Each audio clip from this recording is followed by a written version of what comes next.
అందరికీ నమస్కారం. ముందుగా మీ అందరికీ క్రిస్మస్ శుభాకాంక్షలు. ఈరోజు నానా నేను బాయ్ ఫ్రెండ్స్ మంచి సినిమా చాలా పెద్ద విజయమైంది, చిన్న సినిమా చాలా పెద్ద విజయమైంది, ఇలా చెప్తూ ఉంటారు. అలా కాకుండా జెన్యూన్గా ఈరోజు థియేటర్లో చూస్తుంటే ఆ రెస్పాన్స్ మీకే తెలుస్తుంది. మీరు అందరూ సినిమా చూసారే కాబట్టి ఇంత సక్సెస్ఫుల్గా ఇంత ధైర్యంగా కూర్చొని ఈ టీం అంతా ఇంటర్వ్యూ ఇస్తుంది. ముందుగా ఇలాంటి ఒక మంచి సినిమా కి ముహూర్తం పెట్టిన బెక్కం వేణుగోపాల్ గారు ఇక్కడే ఉన్నారు. అలాగే ఇంత మంచి కథ ఇచ్చిన సాయికృష్ణ గారు ఇక్కడే ఉన్నారు. ఇందుట్లో వన్ ఆఫ్ ద బాయ్ ఫ్రెండ్గా చేసిన నమో అంటే పార్వతీసు, మీకు తెలుసు, ఇంతకుముందు కేరింత సినిమాతో అదరగొట్టేశాడు, తర్వాత చాలా సినిమాలు చేశాడు. అలాగే 2 సినిమాలు చేశాడు. ఓకే తన గురించి కొంచెం ఎక్కువ చెప్పమంటున్నాడు. అలాగే సెకండ్ సినిమా రోజులు మారాయి. కానీ ఈ సినిమాతో ఇతనికి మొత్తం డేస్ అన్ని మారిపోయి చాలా పెద్ద విజయం వచ్చి సోలో హీరో సినిమాలు చేయాలని మనస్ఫూర్తిగా కోరుకుంటున్నాను. ఎండింగ్లో చెప్తా అనుకున్నాను, నీకు కంగారు వాళ్ళు ఇప్పుడే చెప్పేయాల్సి. ఓకే, తర్వాత నోయల్, నీకు తెలుసు, అంటే చాలా స్ట్రగుల్గా చిన్న చిన్న క్యారెక్టర్లు, అంటే ఫ్రెండ్ వేషాలు చేసుకుంటూ పాటలు పాడుకుంటూ ఇచ్చేసుకుంటూ హీరోకి ఎదిగాడంటే ప్లే బాయ్ పక్కన చరిష్మా కనిపిస్తుంది. Okay, problem. అలాగే ప్రసన్న కుమార్ బెజవార్ కాడ, అతను బందరే కాదు, ఇంటి పేరు బెజవాడ. ప్రసన్న కుమార్ ఈ సినిమాకి అద్భుతమైన మాటలు, స్క్రీన్ ప్లే అన్ని అందించాడు. అలాగే డైరెక్టర్ భాస్కర్ వివి వినాయక్ గారి దగ్గర చేసి అక్కడి నుంచి అసోసియేట్గా సినిమాలు చేసుకుంటూ కోడేట్గా వచ్చి ఇలాంటి ఒక మంచి సినిమా ఇచ్చారు మా అందరికీ. Thank you sir. విటర్ ఈ వెనకాల బ్యాక్గ్రౌండ్ కూడా అర్థం చేసింది అంటే మీకు అర్థమైంది కదా. మంచి ఆర్ట్ డైరెక్టర్, చాలా సినిమాలు, పూరి గారి సినిమాల దగ్గర నుంచి చాలా పెద్ద పెద్ద బ్యానర్లు చేశారు. ఈ సినిమాలో చాలా అద్భుతమైన సెట్లు వేసే ఇది ఇవ్వలేదు, కానీ దేవదాస్ సాంగ్ అయితే అల్టిమేట్ సూపర్ ఎరగొట్టేశాడు. ఇంకా నా గురించి ఎబ్బా గురించి ఏం చెప్తాం. బేసిక్గా కుమారి 21F నుంచి కుమారి ఈ సినిమా వరకు ట్రావెల్ చేసి అన్ని మంచి సినిమాలు చేస్తుంది. వీళ్ళందరితో ఇంటర్వ్యూ చేయడం నాకు చాలా ఆనందం ఉంది. ముందు ఎక్కడి నుంచి మొదలెట్టాలి అంటే, ఇలాంటి అద్భుతమైన సినిమాకి ముహూర్తం పెట్టిన బెక్కవన్ దగ్గర నుంచి మొదలెడదాం. చెప్పండి అన్న, అసలు ఈ కథ ఎలా పుట్టింది, ఎలా స్టార్ట్ అయింది? సాయికృష్ణ గారు చెప్తే బాగుంటుంది అనేది. అంటే నేను ముహూర్తం పెట్టిన మీరే కదా, ఆయన 100 కథలు చెప్పుకుంటారు, 100 మీరు తీరు కదా. అంటే నేను సినిమా చూపిస్తా మాకు ముందే ఉంది స్క్రిప్ట్. అప్పుడు ఐడియా అనుకున్న తర్వాత అవిక అనుకున్నప్పుడు నిజం చెప్పండి, అవికతో అనుకుని రెడీ రాసుకున్నాను కదా. తర్వాత సినిమా చూపిస్తా మామలో అవిక అనుకుని ఆ సినిమా చూపిస్తా తీసిన టీం అంతా పెద్ద హిట్ అయింది. ఆ తర్వాత ఏ సినిమా చేద్దామని చాలా కథలు, ప్రసన్న, నేను, సాయికృష్ణ చాలాసార్లు ఏ కథ చేద్దామని అనుకోవడం, ఇంకో కథ తయారు చేయడం, ఓకే అనడం, ఇవంతా అయిన తర్వాత నాకు ఎందుకో కుమార్ 21F సినిమా చూసిన తర్వాత ఆ కథ పట్ల మారింది. హెబ్బాకి అయితే బాగుంటుంది అని అనుకుని హెబ్బాకి ఒకసారి కథ చెబుదామని అనుకున్న తర్వాత భాస్కర్, అంటే మేము కథ రెడీ చేసుకున్న తర్వాత భాస్కర్తో నాకు వేరే స్క్రిప్ట్తో వచ్చాడు భాస్కర్ నా దగ్గరికి. సేమ్ ఎంటర్టైన్మెంట్, కమర్షియల్ ఎంటర్టైన్మెంట్ సినిమాలు చేస్తూ కథలే ఉన్నాయి తన దగ్గర. తను అడిగాను, మరి మా కథ చేస్తావా అని అడిగాను. ఒకసారి విన్న తర్వాత మళ్ళీ ఒక 2 days టైం తీసుకొని వాళ్ళ గురువుగారితో మాట్లాడి డిసిషన్ తీసుకొని సరే చేస్తానండి ఈ రకంగా అంటే ఓకే అని మొదలైంది. ఫస్ట్ మేము అందరం టీం అయ్యి సినిమా చేద్దామని ఫిక్స్ అయినాక ఫస్ట్ మేము కాంటాక్ట్ చేసిన హెబ్బా చేసాం. తను ఫస్ట్ టైం కథ వినగానే నాకు నచ్చింది, నేను చేసేస్తున్నాను సినిమా అన్నది. ఆ తర్వాత ఇవ్వడం మొదలవ్వడం జరిగింది.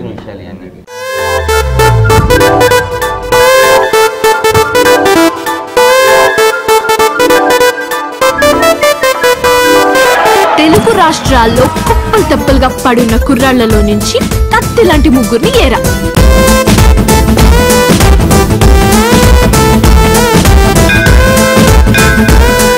వాడిని ఊరికి తీసుకెళ్లి వాడి అత్తకి యముడిని చేస్తా, ఈ అమ్మాయికి మొగుడిని చేస్తా, మా నాన్నకి అల్లుడిని చేస్తా. సరే అమ్మా, నీ ఇష్టం. ఒక పారు ముగ్గురు దేవదాసులు, ఒక లైలా ముగ్గురు మజ్నూరు, ఒక జూలియట్ ముగ్గురు రోమియోలు, ఒక అనారు ముగ్గురు సలీములు.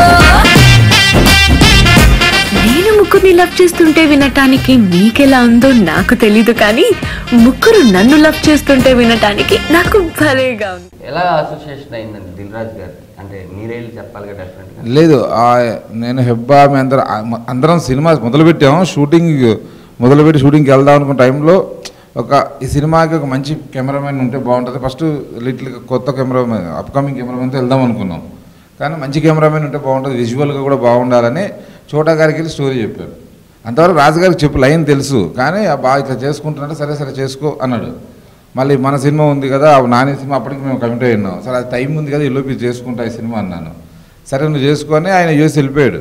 వేరే పని మీద వెళ్తే చోటగారు చెప్పిందా చోటగారు మాట్లాడారు మళ్ళీ ఆయనతో మాట్లాడి కథ చాలా బాగుంది సపోర్ట్ ఉంటే బాగుంటుందని మళ్ళీ వచ్చినాక మళ్ళీ వచ్చి అడిగితే మళ్ళీ మహేంద్ర వెళ్ళి కథ చెప్పేవాడు ఆయనకి చెప్పిన తర్వాత నచ్చి తాను ఒక డీల్ మాట్లాడుకొని దాని ప్రకారం మాట్లాడుకొని ఆ ఫస్ట్ డే నుంచి ఈ రోజు వరకు రిలీజ్ అయిపోయి ఇంతవరకు కూడా non stop support everyday cinema ఎలా చేయాలో సపోర్ట్ చేశాడు ఆయన ఓన్లీ బికాజ్ ఆయన సపోర్ట్ వల్ల ఈ సినిమా ఈరోజు ఇంత బాగా ధైర్యంగా అంత ఖర్చు పెట్టి తీసి అంత బాగా అంత గ్రాండ్గా రిలీజ్ అయింది ఈ రెస్పాన్స్ అన్ని చోట్ల నుంచి వస్తుంది ఇదంతా టీం అంతా కృషి అందరూ చాలా కష్టపడి ప్రతి విషయంలో ఎక్కడ కాంప్రమైజ్ అవ్వలే నేను కాంప్రమైజ్ అవుతాను ఇంకొకరు పుష్ చేసేవాళ్ళు ఇంకొకరు పుష్ చేసేవాళ్ళు అందరు కరెక్ట్గా చోటగారు కూడా అన్ని రోజులు మాకు ఫుల్ పెంచుడుగా ఎక్కడ క్లాష్ పెట్టకుండా పని చేశారు చాలా బాగా వచ్చింది పుట్టేదాకా మోసేదాన్ని అమ్మ అంటారు కానీ చివరిదాకా మోసేవాడిని నాన్న అంటారు. అరేంజ్ మ్యారేజ్ అనేది టెక్స్ట్ బుక్ లాంటిది, అక్కడ ఏది ఉంటే అది చదువుకోవాలి. అదే లవ్ మ్యారేజ్ అనుకో నోట్ బుక్ లాంటిది, నీకు ఇష్టం వచ్చింది రాసుకో.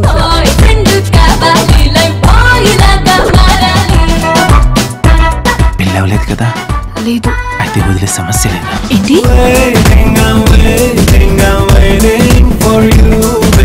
తెల్లగా ఉన్నాను తాజ్మహల్ కి, చల్లగా ఉన్నాను హిమాలయాలకి, అందంగా ఉన్నాను నీకు చెప్పాలా బంగారం?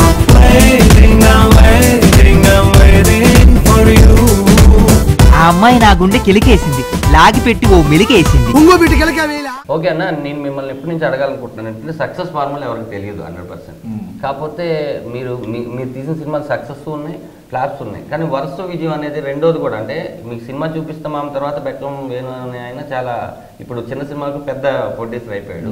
ఏంటి అసలు మీరు కథ వినేటప్పుడు కానీ లేకపోతే క్యాస్టింగ్ తీసుకునేటప్పుడు కానీ ఇది సక్సెస్ అవుతుందని నమ్ముతాం కదా అందరూ, మీ ఫార్మేట్ ఏంటి? మీరు దేన్ని నమ్ముతారు? ఏంది మన ఇంత పెద్ద రేపు ఎల్లు నెక్స్ట్ ఏం చేయాలి నాకు తెలియదు, నిజంగా ఇది నిజం. నెక్స్ట్ ఏంటో నాకేం తెలియదు, ఇట్స్ హ్యాపెన్, నాకు జరుగుతుంది. టీం అంతా కుదిరితేనే అవుతుంది, ఏ ఒక్కరి వల్ల కాదు. ఇప్పుడు కథ మూలం మీరు చాలా సినిమాలు రాశారు, ఎలా వచ్చింది సార్ ఈ పాయింట్?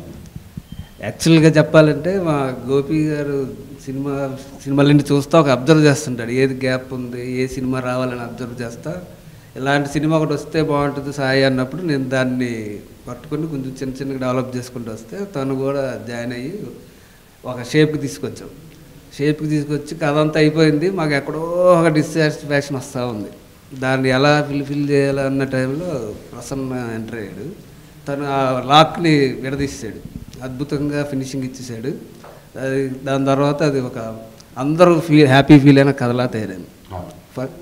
అంటే బేసిక్గా ముత్యాల సుబ్బయ్య గారి సినిమాలు లేకపోతే కొన్ని సినిమాలు ఉంటాయి, అప్పట్లో నేను చాలా సినిమాలు ఈ సినిమాలో నేను ఫ్రెష్గా ఫీల్ అయింది ఏంటంటే కథనం, అది నడిపించే విధానం. ఇలా ఇదే పాయింట్ ఆల్రెడీ మనం చూసేస్తున్నాం, మళ్ళీ జనాలు చూస్తారా లేదంటే పాయింట్గా చెప్పట్లేదు నేను. తండ్రి కోసం కూతురు పడే స్ట్రగుల్స్ కానీ లేకపోతే కూతురు చేసే మిస్టేక్స్ కానీ బాయ్ ఫ్రెండ్స్ కానీ ఇలాంటి కథలు మనం వేరు సినిమాలు చూసాం. ఇవన్నీ కలిపి ఒక కథగా కొత్త పాయింట్ తీసుకొచ్చేటప్పుడు జనాలకి ఎక్కడైనా మొనాటి వస్తుందేమో, ఆల్రెడీ చూసేసాం అనుకుంటాను. మీకు ఆ డౌట్ రాలేదా? అంటే సినిమా కథ ప్రకారం మీకు రొటీన్గా అనిపించచ్చు, కానీ మేము తీసుకున్న పాయింట్ మటుకు నేను కాన్ఫిడెన్స్ ఉన్నది ఏంటంటే ప్రజెంట్ జనరేషన్ యూత్ చాలా పేరెంట్స్కి వాళ్ళ పిల్లలకి చాలా గ్యాప్ ఉంటుంది, ఎలా పెంచాలి ఇట్లా. ఎక్కడికి వెళ్ళినా అబ్బా మా వాడు టార్చర్ పెట్టేసిన ఎప్పుడు కంప్యూటర్ చూస్తాడు లేదంటే ఫ్రెండ్స్తో తిరుగుతుంటాడు, ఇలా తిట్టడమే కానీ చాలా తక్కువగా ఫ్రెండ్షిప్ పేరెంట్స్కి పిల్లలకి మధ్య ఫ్రెండ్షిప్ జరిగే తక్కువ ఉంది. ఆ గ్యాప్ని మేము అందంగా చెప్పే ఛాన్స్ వచ్చిందని ఫీల్ అయ్యాం. ముగ్గురు బాయ్ ఫ్రెండ్స్ కన్నా ఆయనే చాలా అద్భుతమైన బాయ్ ఫ్రెండ్ అమ్మాయికి. అదే ఎందుకంటే పిల్లలు అన్ని ఎమోషన్స్ ఉన్నాయి, అన్ని ఇది ఉన్నాయి. నేను ప్రసన్నతో అడిగేటప్పుడు ఏమడిగానంటే రావు రమేష్ గారు లేకపోతే ఏం చేసేవాడు అని అడిగాను అనమాట. సరే మిమ్మల్ని అడుగుతున్నాను, రావు రమేష్ గారు కాకుండా ఒకవేళ ఈ క్యారెక్టర్ ఇంకొకరు ఊహించుకోలేము, ప్రసన్న అదే చెప్పాడు. డెఫినెట్గా మీరు ఊహించుకునేటప్పుడు ప్రసన్న చెప్పినప్పుడు ఎవరిని ఊహించుకున్నారు? రావు రమేషే ఉన్నాడు కానీ బిగినింగ్లో ఆయన ఉన్నారు, ఎండింగ్లో ఆయన ఉన్నారు.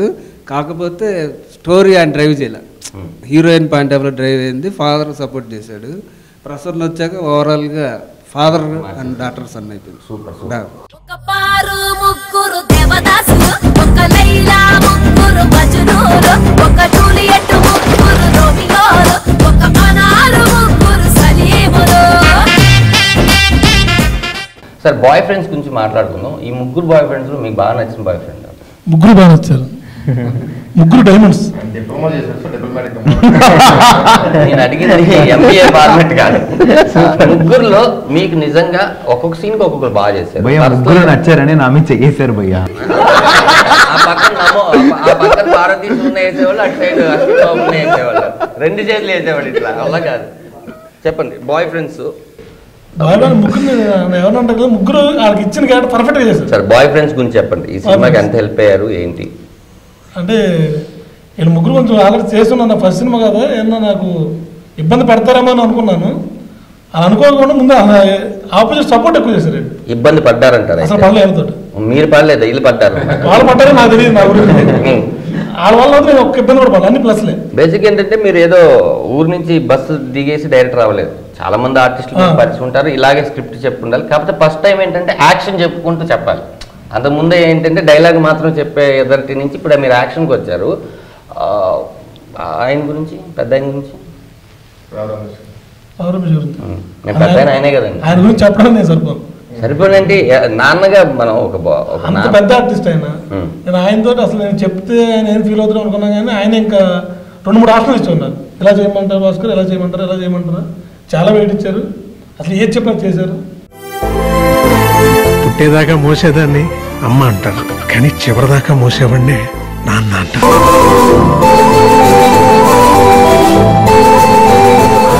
ముగ్గురు అబ్బాయిల్ని ప్రేమిస్తున్నానని చెప్పే ముందు 25 ఏళ్ల నుంచి ప్రేమిస్తున్న మీ నాన్న నీకు గుర్తుకు రాలేదా? గుండె చప్పుడాగిపోతోంది, కట్టి నీరు పొంగిపోతోంది, కారమంతా మారిపోతోంది, పారిపోతోంది, కూతురు కోరుకుంటే ఏమైనా ఇచ్చేస్తారా? ప్రాణం తప్ప ఏదన్నా ఇచ్చేస్తాను. అది ఇచ్చేస్తే దాని తర్వాత కోరికలు తీర్చడానికి నేను ఉండాలి కదా. పద్మావతి గురించి ఒకసారి మాట్లాడు. పక్క తెలుగు ఆర్టిస్ట్, బొంబే ఆర్టిస్ట్ నేను నమ్మను. బొంబే ఆర్టిస్ట్ కదా, తెలుగు అమ్మాయి కదా. యూనో తెలుగు వచ్చి అమ్మాయి అసలు ఏమంటుందో చూసాను, కన్ఫ్యూజన్ లో చూస్తుంటే. ఇంత కన్ఫ్యూజన్ ఉంటుంది కదా ఈ అమ్మాయి, ఎలా చేసిందని. ఇంత బయట ఎలా ఉంటుందో తెలుగు కానీ ఆన్ సెట్ లోకి వచ్చి చాలా పర్ఫెక్ట్ గా చేస్తుంది. ఒక సీన్ 4 పేజీలు ఇచ్చినా సరే అప్పుడు రాసేసిన 50 minutes చెప్పేస్తుంది. తెలుగు ఆర్టిస్ట్ కూడా అలా చెప్పరు. ఈ అమ్మాయికి మంచి కాంప్లిమెంట్ ఇచ్చాడు ప్రసన్న. ఏం చెప్పాడంటే ఒక 4-5 పేపర్లు డైలాగ్ ఇచ్చేస్తే బట్టి పట్టుకొని అక్షరం ముక్క కూడా అటు ఇటు పోకుండా చెప్పేస్తుంది. కాకపోతే ఎందుకు అంత కన్ఫ్యూజ్గా ఉంటుంది? మీకు ఏమన్నా ఈ అమ్మాయి కన్ఫ్యూజ్ ఉండడం వల్ల సినిమాలో క్యారెక్టర్ లాగా ఎవరిని చేసుకోవాలి, అలాగే బయట కూడా బయట చాలా క్లారిటీ ఉంటుంది. సినిమా గురించి ముందు సినిమా గురించి చెప్తే నేను అడుగుతాను. Gopi sir narrated the script to me first and I instantly liked it because the concept was nice. The idea of having 3 boyfriends was nice because I don't think I'll ever have them in real life. So I thought, chalo, movie mein karke I'll finish it off. And then as the script, and ever since like I met Bhaskar sir, Prasanna, and Prasanna, although I hated him for the dialogues, but the way he travelled, both of them actually together, the way they helped me out, and the rest of the cast as it kept growing. Noel I knew from before, Tejasvi I met here, Parvatisham fortunately or unfortunately I met him on the movie. Then Ashwin came into picture, and initially there was a separate DOP. Then Chota sir came into picture. Then my excitement level in the movie finally like went to another level because I always wanted to work with Chota sir. Then as the movie kept coming out, as I kept seeing the rushes, it was like good. Which boyfriend is better? See, personal life. Noel as a person is nice. Personal life. Person as a human being is nice. Ashwin as a co-star is nice. Parvatisham as an entertainer is damn nice. Like when I watched the film, the most I laughed was during Parvatisham sequences. Okay. So అంటే మీకు ఏమర్థమైందంటే భయ్య, personal life లో అయితే నాతో ఉంటుంది, professional గా అయితే అశ్విన్ తో ఎంటర్టైన్మెంట్ అలాంటి అదే ఆ సినిమాల క్యారెక్టరైజేషన్ లాగే ఉంది. No, I'm talking about as an audience. As an audience, when I went to see the film, I love Parvatisham's character the most in the entire film. What your daddy? See, he is so any which way is there. Everybody will like him. So that is a given. But from someone else's point of view, I love Parvatisham's character the most. ఇప్పుడు రావు రమేష్ గారితో ఇదే first cinema అంత ముందు ఏం చేశారు? No, first cinema. First cinema. ఎలా అనిపించింది father మీ ఇద్దరి మధ్య scene? Initially I was very nervous. Okay, తెలుగులో కూడా చెప్పు. Okay. నరాలు పీకిని అనుకుంటారు తెలుగులో. తెలుగులో ట్రై చేయండి. Initially కొంచెం భయంగా ఉంది because రావు రమేష్ చాలా పెద్ద ఆర్టిస్ట్, చాలా మంచిగా ఆర్టిస్ట్. బట్ యాక్ట్ చేసి తర్వాత కొంచెం రిలీఫ్గా అయింది క్యూకి ఎందుకంటే how much ever I try I never be as good as him, so it was very relieving, so it was a great experience. Cinema నువ్వు ఆడియన్స్ లో చూసావా? I saw it no first day only with Tejasvi. Super. నీకు ఏ scene particular గా, అంటే నువ్వున్న scenes మాత్రమే నీకు తెలుసు కదా, నువ్వు లేని సీన్స్ కొన్ని ఉంటాయి సినిమాలో, అవి నువ్వు ఫస్ట్ టైం చూస్తావు 100%. ఏ సీన్ నీకు నువ్వు లేని సీన్ ఏది బాగా నచ్చింది? Parvatisham and the sequences between him and his friend, that was the one that I laughed the most on. Super. Tejasvi became one of my best today. She's one of my best friends in Hyderabad. I don't think I landed up with any of the boyfriends, but I took one girlfriend and went to.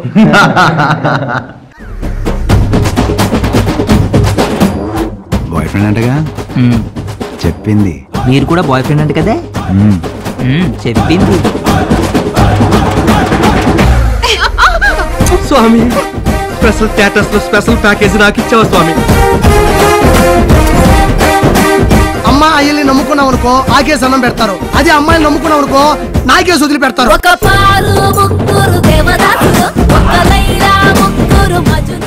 నువ్వు ఈ cinema గురించి రోజుల marriage చేసిన తర్వాత నాకు ఒకసారి ప్రణబ్ గారు call చేశారు, ఆఫీస్కి రమ్మని వెళ్ళా.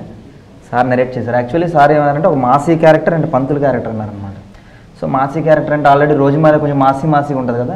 నేను సార్ పంతులు క్యారెక్టర్ అయితే బాగుంటుంది సార్ అని సార్ నేను లేదన్నా, ఇంకా డిస్కషన్ నడుస్తున్నాయి, ఇంకో 15 daysలో అంటే ఫైనల్ అవుతుంది అనేసి 15 days సరే నాకు కాల్ చేశారు సార్. నాన్న నువ్వు అనుకున్నట్టే పంతులు క్యారెక్టర్ చేస్తున్నాం అనేసి. నాన్న ఇంకో 1 weekలో షూటింగ్ ఉంటుంది సార్. 1 weekలో ఏంటి సార్, నేను షూటింగ్ చేయాలంటే మినిమం 2 months ప్రిపరేషన్ ఉండాలి, ఎందుకంటే మనకంత అంటే ఆ యాస్ పట్టుకోవాలని ట్రై అంటే 1 weekలో అయితే కష్టం సార్ అనేసి అన్న. లక్కీగా నాకు కాలు ఇరిగిపోయింది కదా. కాలు ఇరిగిపోయిన తర్వాత నైట్ 11:30కి వచ్చాను నేను ఆఫీస్కి. నీకు పబ్లిసిటీ అంటే తెలియదు, 2 నెలల కోసం నేనే కాలు ఇరగొట్టుకున్నా అంటే ఎంత బాగుండు. నిజంగా నేను ఏడ్చుకుంటే వెళ్ళా. ఎప్పుడైతే 1 week ఉందని కదా ఈ మూవీ చేయకపోతే బాగున్నాను అనేసి ఏడ్చుకుంటే వెళ్ళా. ఫ్రాంక్ లేదు అలాగే వెళ్ళా, మెట్ల మీద పడిపోయా. ఏమైనా తెలుస్తా నిజంగా అవేలా ఆఫీస్ పిలిపించాను,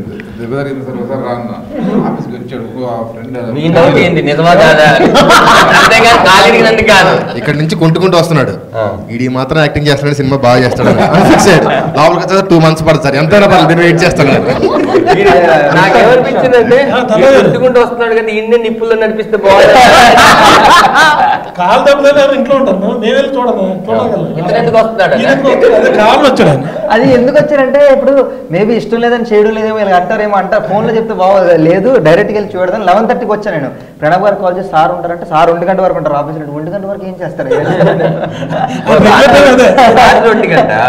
1 గంట వరకు ఉంటారంట ఆఫీసులో, అందరూ ఉన్నారు టీం అంతా. కానీ భయ్యా మనం ఆ డాక్టర్ నంబర్ తీసుకోవాలి భయ్యా.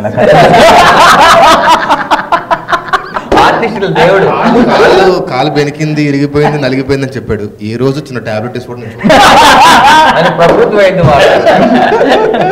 ఇంత అబ్జర్వేషన్ ఉంది నాకు తెలియదు. అబ్జర్వ్ చేయలో మామూలు కట్టేసుకొని వచ్చేద్దాం అనుకున్నా సార్. ఓకే. సో ఇంకా సార్ మేబీ 2 months అన్నాడు సార్ డాక్టర్. సో ఇంకెవరినైనా చూసుకోండి సార్ అంటే, లేదు నాన్న ఆ క్యారెక్టర్ నీకే ఫిక్స్ అయ్యి మేము 2 months వెయిట్ చేస్తామని సార్. నేను సీరియస్ అయిపోయాను. ఎగ్జాక్ట్ నాన్న, ప్రసన్న సాయి గారు ఇందాకే చెప్పాడు, వాడికి కాలు కుంటుతుంటాడు నాన్న సినిమాలాగా.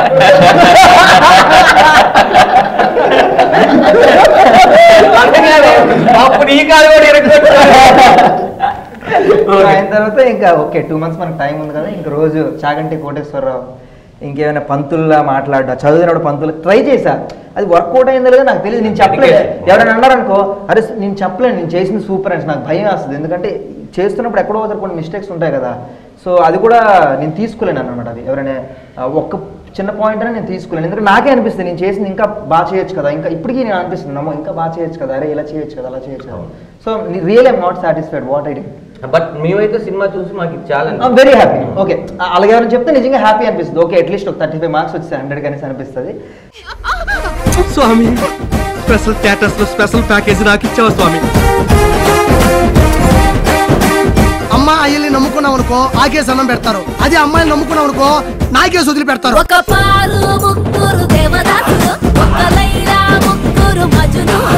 ముగ్గురు అబ్బాయిల్ని ప్రేమిస్తున్నానని చెప్పే ముందు 25 ఏళ్ల నుంచి ప్రేమిస్తున్న మీ నాన్న నీకు గుర్తుకు రాలేదా? ఈ 3 క్యారెక్టర్లో నాకు అనిపించింది ఏంటంటే, తప్పు చేయింది ఎవరు అంటే సినిమాలో నిజాయితీ పడి నమ్మం, తర్వాత నాని గారు, ఇతను ప్లే బాయ్. ఒకవేళ ఇతన్ని కానీ పద్దు పెళ్లి చేసుకోకపోయినా నాకు ఎటువంటి ప్రాబ్లం లేదు. కానీ సినిమా క్లైమాక్స్లో ఇతనే అడుగుతాడు అనమాట, మా ముగ్గురులో ఎవరో ఒకరికి చేయొచ్చు కదా ఎందుకని. అది నువ్వు ఇలా ఇతను తప్పు కదా జనాలు అనుకుంటారు. అట్లీస్ట్ నేను ఆడియన్గా అడిగేటప్పుడు అట్లీస్ట్ నమోగాన్ని ఇవ్వచ్చు కదా, నమో ఏ తప్పు చేశాడు, ఈ అమ్మాయి కోసం ఇంకా నిప్పుల్లో నడిచేసాడు, పెద్ద హృదయంగా అన్ని శారీరకంగా మానసికంగా బాగా హింసపడిపోయాడు అని అనిపించింది. ఇన్ని క్వశ్చన్స్ వస్తాయని నీకేం అనిపించలేదా? అనిపిస్తా. ఆ క్వశ్చన్సే పాయింట్ ఆఫ్ ఇంట్రెస్ట్ సినిమా చివరి దాకా చూడడానికి. అంటే నీకు అక్కడ రాజధాని క్యారెక్టర్ బలంగా ఉంది కాబట్టి ఎన్ని అనుకున్నా సరే ఇదైపోతుంది. లేదు, మనం అతను లైఫ్లో ఎప్పుడు అమ్మాయి జోలికి వెళ్ళను వాడు. జనరల్గా మనం చూసే క్యారెక్టర్ లైఫ్లో చాలా ఎక్కువ మంది అమ్మాయిలతో తిరిగేవాడు. మూడో వాడు నిజం తప్ప ఇంకోటి ఏది మాట్లాడు. మూడు ఎక్స్ట్రీమ్స్లో ఉంటాయి. మూడు ఎక్స్ట్రీమ్స్లో ఉంటాయి. ఏదో మన ఏదో ఒకటి ఉంటాడు మనలో. ఒక మనిషి ఉంటాడు, ఇప్పుడు ఆయన ఉన్నాడు. ఆయన యాక్చువల్గా అమ్మాయిలను ఫ్లడ్ చేయడం, ఖాళీగా ఉన్నప్పుడు కలగడం, అటు ఇటు తిరిగి అమ్మాయిలుగా అది ఎంత ఉండదు జనరల్గా. వాడు ఒక కైండ్ ఆఫ్ మొత్తం జెన్యూన్గా ఉంటాడు. ఈయన అంత ఫ్లడ్ 100 మంది రోజు కదిపితే రోజుకు ఒక అమ్మాయితో ఉండగలిగేంత కెపాసిటీ ఉన్నవాడు ఒక అమ్మాయి కోసం మొత్తం ఆపేశాడు. దానికంటే పెద్ద సాక్రిఫైస్. ఎగ్జాక్ట్లీ. రోజు ₹1 సంపాదించేవాడు ఎవడో పేదరికం చూసి అన్ని మానేసి నేను కూడా పొరుగుడుసులో ఉండడం కంటే గొప్పతనం ఏమంటారు. మూడో వాడు ఐడియల్ లవర్, ఐడియల్ హస్బెండ్, అలాంటి వాడు. వాడు నిజం అన్ని ప్రతి విషయంలో ప్రేమ అంటే నిజం, వాడు కూడా నిజమే కావాలి. ఐడియల్ హస్బెండ్ వాడు వచ్చి ఈ అమ్మాయిని పెళ్లి చేసుకుంటే ఒక గొప్ప పౌరోహిత్యం చేసుకునే వాడి లైఫ్ని పాడు చేసిన అమ్మాయి అవుతుంది. Negative angle. ఆ అమ్మాయి నాకు ఇష్టమైంది ఏంటంటే వాడు 25 ఏళ్ళు దేవుణ్ణి ప్రేమించాడు, తర్వాత అమ్మాయిని ప్రేమించాడు. అలాంటి వాడు వీడొకడు. వాడు ఐడియల్. వీళ్ళిద్దరికంటే జనరల్ గా 25 ఏళ్ళు దేవుణ్ణి తప్ప వేరే చూడని వ్యక్తి తక్కువని అమ్మాయిని చూసినాక ఆ తర్వాత దేవుని చూడడం మర్చిపోయాడు. అంతేగా, దేవత వెంటే అంతే కదా. మూడో వాడు నేను నా కూతురికి సంబంధం ఇచ్చి పెళ్లి చేయాలంటే అలాంటి వాడికి ఇచ్చేస్తా. జనరల్గా మీరైనా నేనైనా వాడు కరెక్ట్, అన్నింటిలో జెన్యూన్, హానెస్ట్. వీళ్ళ ముగ్గురిని కాదని మన తను ప్రేమించే మన నలుగురిని కలిసి నాలా ప్రేమించే వాడికి ఇచ్చి చేద్దాం, అది కాదు. ఇవన్నీ కాదు, ఇంకొకటి ఉంది నాన్న పాయింట్ ఆఫ్ వ్యూ. ఎందుకంటే ఒకటే సెంటెన్స్, నేను దాన్ని చిన్నప్పటి నుంచి ఇలా పెంచాను, అలాగే చూసిన వాడికి ఇచ్చేస్తే దాంతో నాన్న లైఫ్ అంతా ఉన్నట్టే. అంతకంటే ఫాదర్ కూతురికి వస్తాడు. నేను లేకపోయినా సరే నాలా చూసిన వాడు ఇంకోటికి ఇచ్చి నేను చచ్చిపోయాను అన్నది ఫాదర్ దృష్టిలో the greatest victory for ever. Super, మంచి పాయింట్ అది. పుట్టేదాకా మోసేదాన్ని అమ్మ అంటారు, కానీ చివరిదాకా మోసేవాడిని నాన్న అంటారు.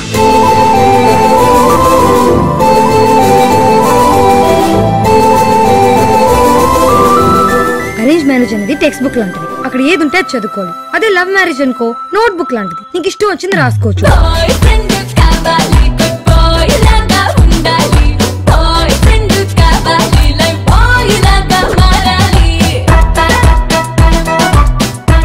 పెళ్ళవలేదు కదా?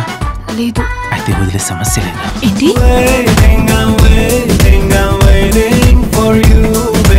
తెల్లగా ఉన్న తాజ్మహల్ కి, చల్లగా ఉన్న హిమాలయాలకి, అందంగా ఉన్న నీకు చెప్పాలా బంగారం?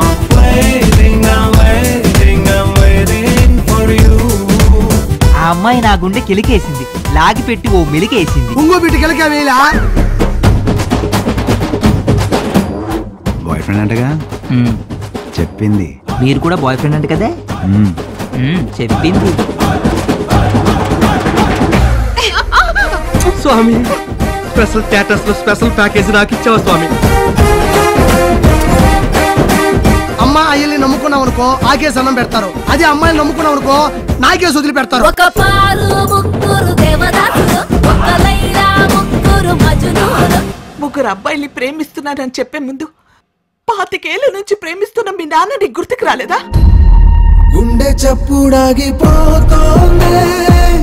కంటి నీరు పొంగిపోతోందే, కారమంతా మారిపోతోందే, పారిపోతోందే, జారిపోతోందే. కూతురు కోరుకుంటే ఏమైనా ఇచ్చేస్తారా? ప్రాణం తప్ప ఏదన్నా ఇచ్చేస్తాను. అది ఇచ్చేస్తే దాని తర్వాత కోరికలు తీర్చడానికి నేను ఉండాలి కదా. ఈరోజు క్రిస్మస్ రోజు ఇంత మంచి సక్సెస్, ఇయర్ లాస్ట్ లో మంచి హిట్ ఇచ్చేసారు. నెక్స్ట్ ఇయర్ కూడా ఇది కంటిన్యూ అవుతుంది. నెక్స్ట్ ఇయర్ మీ పెద్ద పెద్ద సినిమాలు అవుతాయి. ఫస్ట్ టైం కదా కొత్త డైరెక్టర్ చేయడం? No. నువ్వు My first film was with the debut director. Okay. Mine was with the debut director. Pratap Bala. Second one. Then రెండో డైరెక్టర్ కొత్త డైరెక్టర్ కూడా అంటే నువ్వు హిట్ ఇచ్చావు, ఆయన నీకు హిట్ ఇచ్చాడు. ఇయర్ అంతా సక్సెస్ బాగా చేసుకోవాలి సెలబ్రేషన్స్. ఫైనల్ గా సినిమాలో నీకు నచ్చిన డైలాగ్? నేను ముగ్గురిని లవ్ చేస్తే వినడానికి నీకెలా ఉంది నాకు తెలియదు, కానీ ముగ్గురు నన్ను లవ్ చేస్తే వినడానికి నాకు బలిగా.